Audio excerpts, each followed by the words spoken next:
Alright, welcome back. I'm doing the third part in this pretty long magazine article that Terry did. I don't really remember this article or this magazine because it was from so long ago. I was just a kid at the time. But if I do remember correctly, this is one of the longest articles. I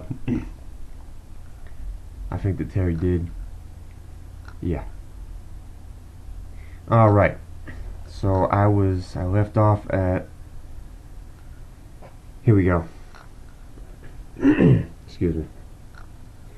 Farrell leaps to the defense of the series of Star Trek Deep Space Nine as a whole, reacting to the suggestion that the series, for so long referred to as the Dark Star Trek show, has been underrated and underappreciated even by Star Trek fans.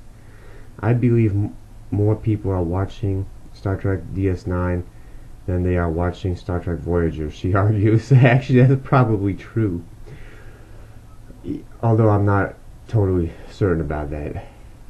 So I can't feel bad about the show, and I don't mean that as a knock against Star Trek Voyager. To the people who don't like Star Trek DS9, I say if you don't like it, don't watch it. We have the Star Trek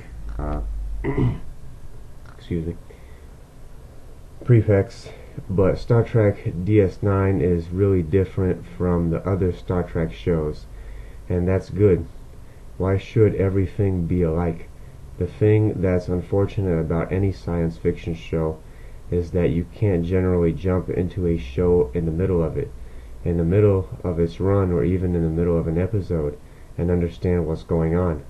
Star Trek DS9 has done really well when you think about it. We came on while Star Trek The Next Generation was still incredibly popular. Then we had Star Trek Voyager come along halfway through the show. And then there was Star Trek The Next Generation movies. Excuse me. We also had all of these other science fiction shows coming on, and those shows probably wouldn't even have come on the air if Star Trek DS9 hadn't done as well as it did. I like that there are different interpretations of the future out there now, and I really like the vision of it we've shown on Star Trek DS9, other than some periods when Kina or Hercules beat us. Star Trek DS9 was always the highest rated show in syndication, so no, I don't think we've been overlooked. When Farrell elected to beam off Star Trek DS9, she immediately plunged into auditioning for a variety of films and television programs. One audition was for the pilot of a U.S. sitcom entitled Becker, with former Cheers star Ted Danson in the lead role. Farrell eventually successfully read several times for the role of Reggie, the owner of a Greasy Spoon diner in the Bronx section of New York, a diner frequented by Danson's character, the Archbishop or something, Dr. Becker. At one point, Farrell found herself auditioning for the role just a day after shooting her final scene as Dax.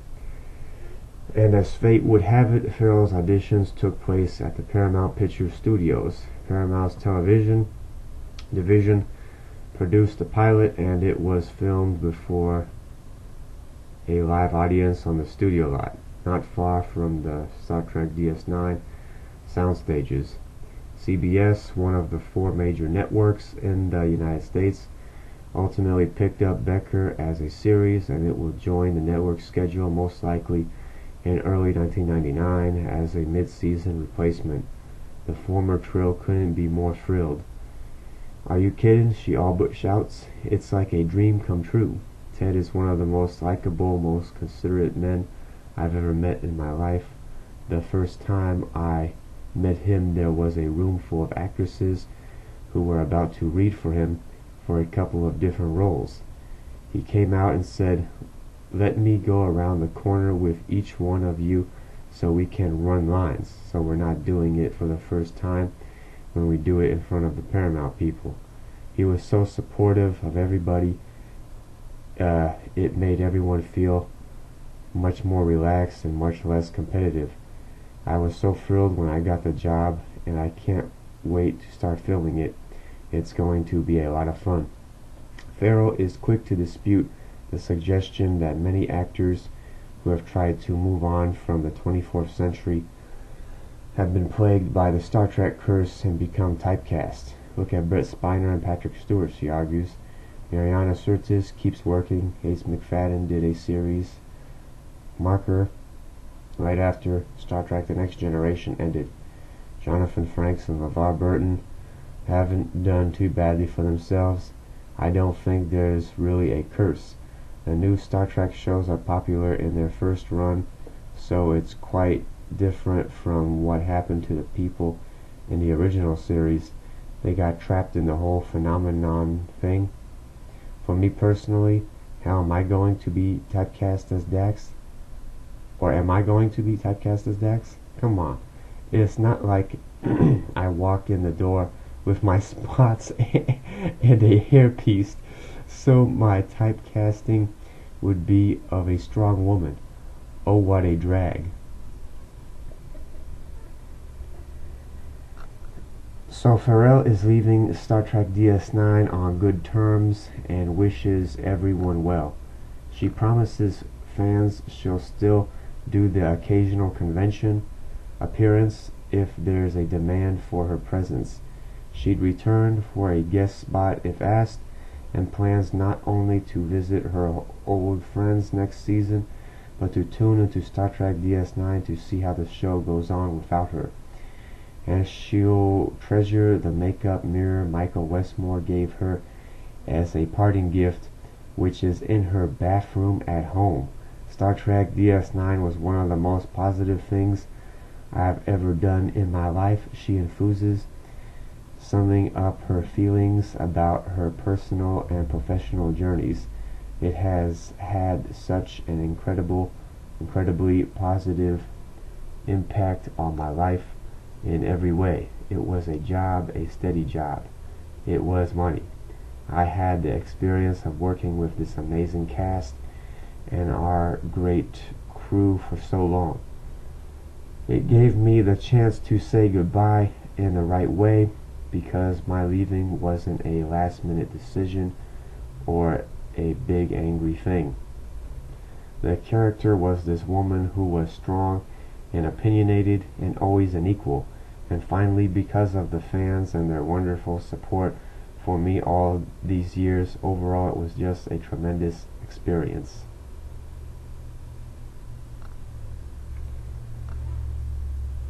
And there is a picture of Dax and stuff.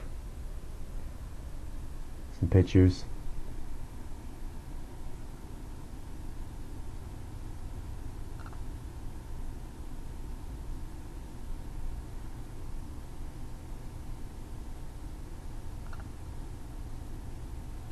And it says up here in this paragraph, it says the happy couple try their hand at entertaining Kira and her mirror universe burial and resurrection.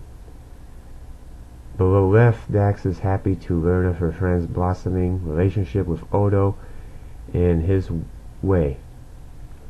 Below, Jadzia makes her definitive departure from Star Trek Deep Space Nine. Right, but not before bidding a memorable farewell to the man she leaves behind. Alright, and so, yeah, that was the last page of that really long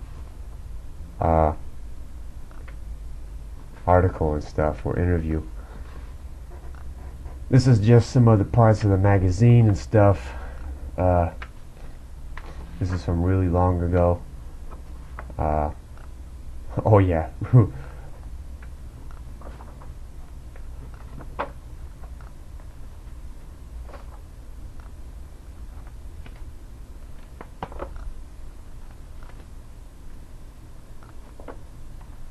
Oh, wait a minute.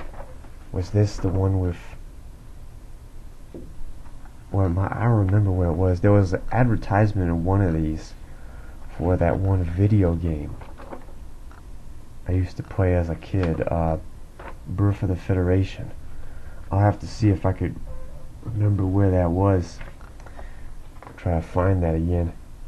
But, yeah.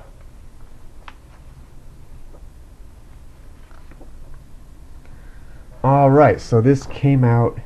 This was an article Terry did way back in 1998. Alright, well, thanks for watching. See ya.